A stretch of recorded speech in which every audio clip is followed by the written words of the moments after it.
guys, Steve and Doug here, and we just landed in Porto, Portugal. Can't wait to go around and explore and try a lot of food.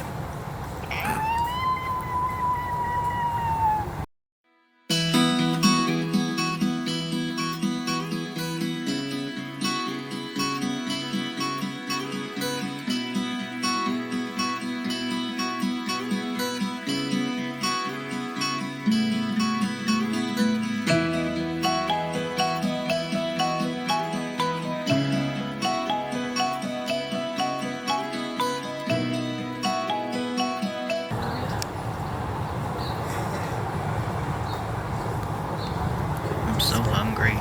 I didn't know much about Porto before researching our trip to Portugal. Like port wine? That's from Porto. Wow, mind blown. But that image you have in your head of a classic old world European city, the tiny winding cobblestone streets, monuments of old guys sitting on horses, overly ornate bridges, and street performers on every corner. Porto has all of that. Plus, it's overflowing with some of Europe's best wines and tons of great restaurants.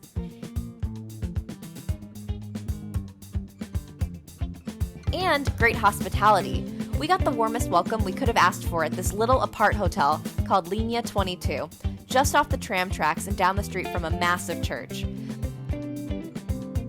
We stashed our luggage and took our jet-lagged stomachs out to get lunch, or possibly pass out in a ditch.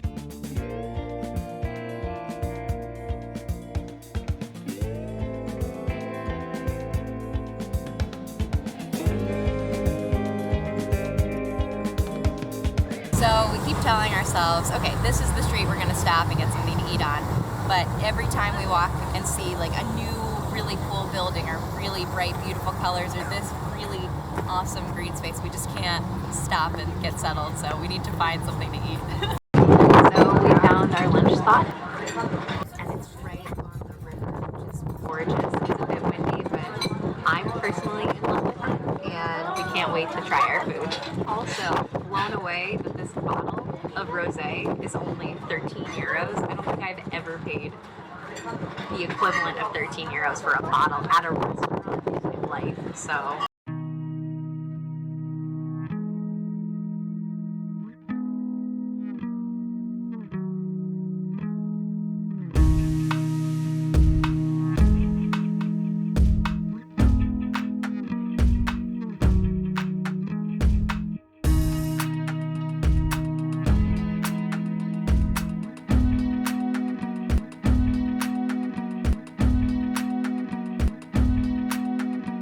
A lot of chewing, but it's really good. They smoke the sausages here, and these are fresh cheeses, and it pairs beautifully with the rosé that we got earlier. Okay, so there's a couple of distinct components of the soup. The broth, which is very garlicky, and there's fresh, beautiful pieces of cod, and the bread we've already discussed. Beautiful. There's also a gigantic coddled egg in here. I'm gonna break this egg.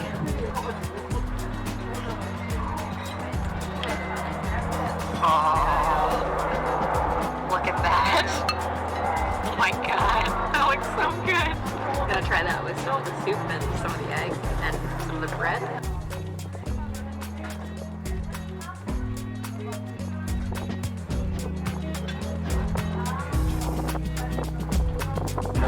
If garlic bread was a soup, it would be this soup.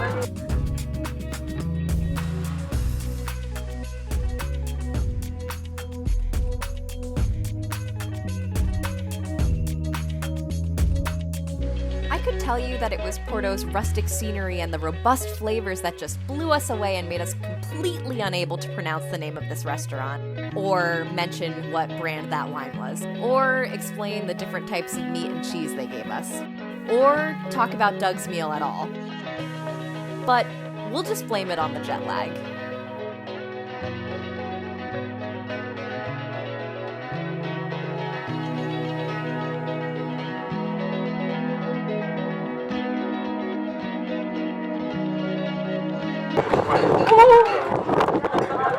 There's a bird.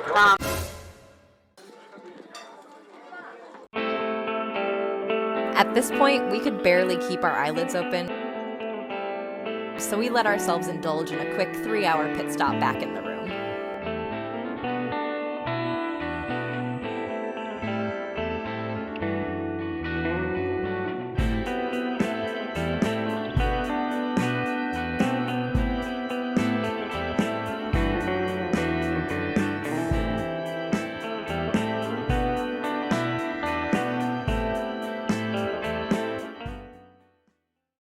Our 3-day stay at line 22, and they gave us this flower when we checked in because it was a holiday.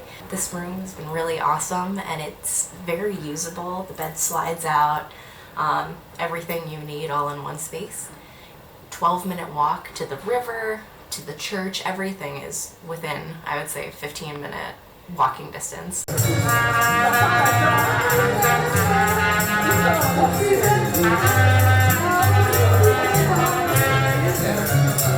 Portuguese egg tarts.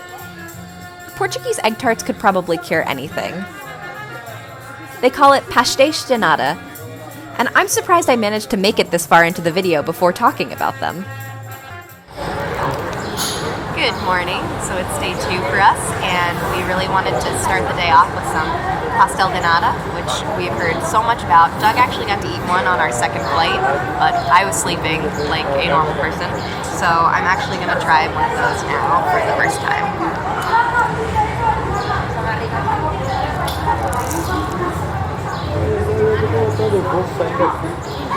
Oh my god. It's warm, and the crust is super flaky, and the creamy filling is just delicious. It's not too sweet. Perfect breakfast. And what better use for all those calories than climbing 240 steps up a winding, uneven staircase to the top of an old church?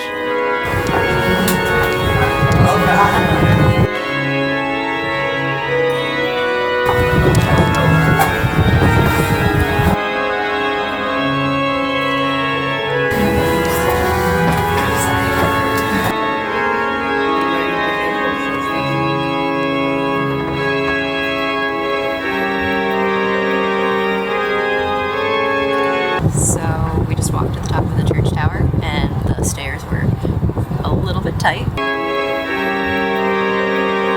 It's hard to like walk all the way up and walk all the way down without interacting with a million people, but the view is beautiful. Incidentally, I'm afraid of heights, but I like views like this, so it's a little bit terrifying, but overall it's gorgeous up here.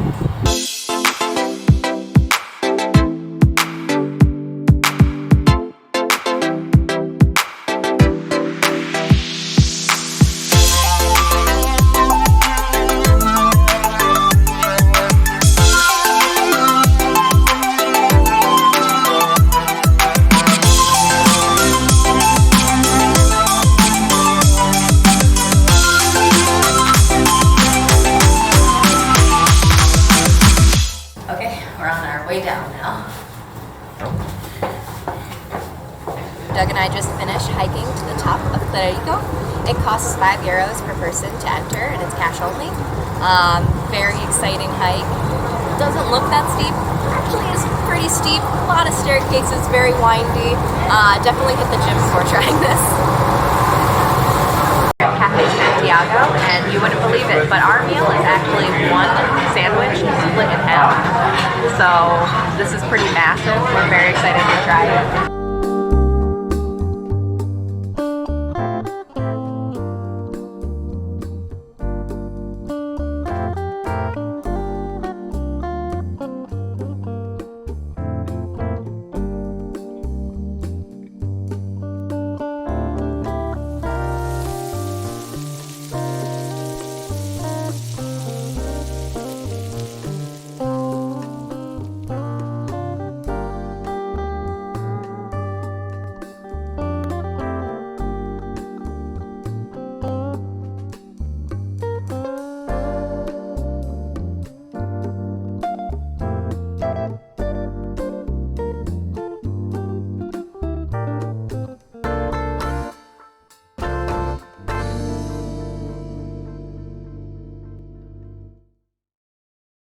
Oh man, look at all that sausage and ham and a fry.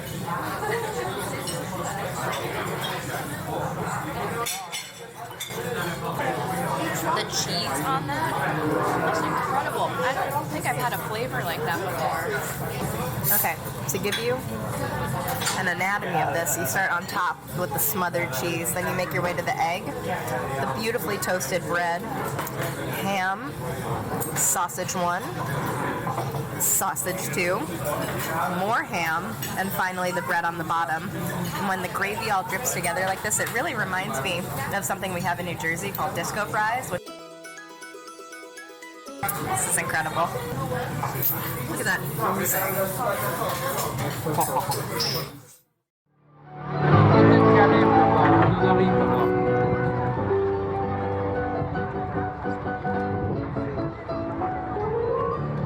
Porto keeps the culinary hits coming.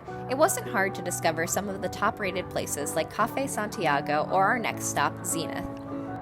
Zenith is a bumpin' trendy brunch spot with the most intense eggs benedict I've ever encountered.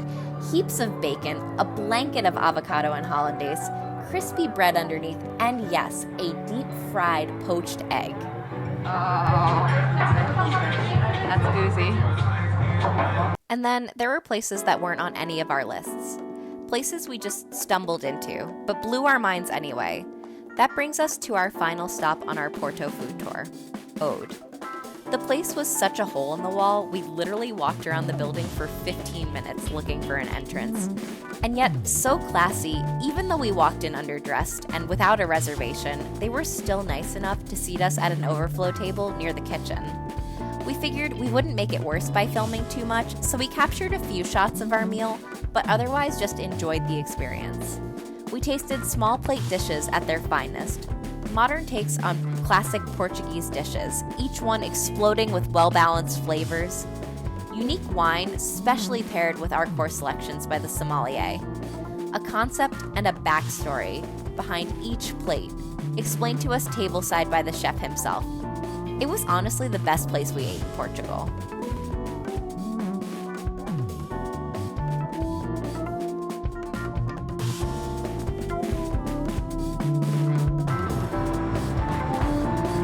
Okay, so words can really not describe the food experience that we just had in there. We had a 3-course tasting menu, and the chef personally came to us after each course to see if we liked it, what we thought. It was just the level of service that we got there and the quality of the food. Like, honestly, not only did it blow away everything that we've had up to this point, but really, it rivaled some of the best dining experiences that we've had. If we were staying in Porto longer and we had an endless supply of euros, we would come here all the time. It's a beautiful, beautiful dining experience. Oh my goodness. If you find yourself planning a trip to Europe, especially to Portugal, don't miss Porto. Spend a few days eating your way through this unique, vibrant, down-to-earth city.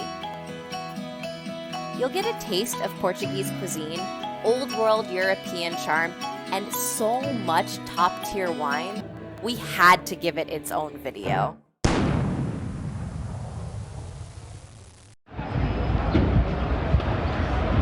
Choo-choo.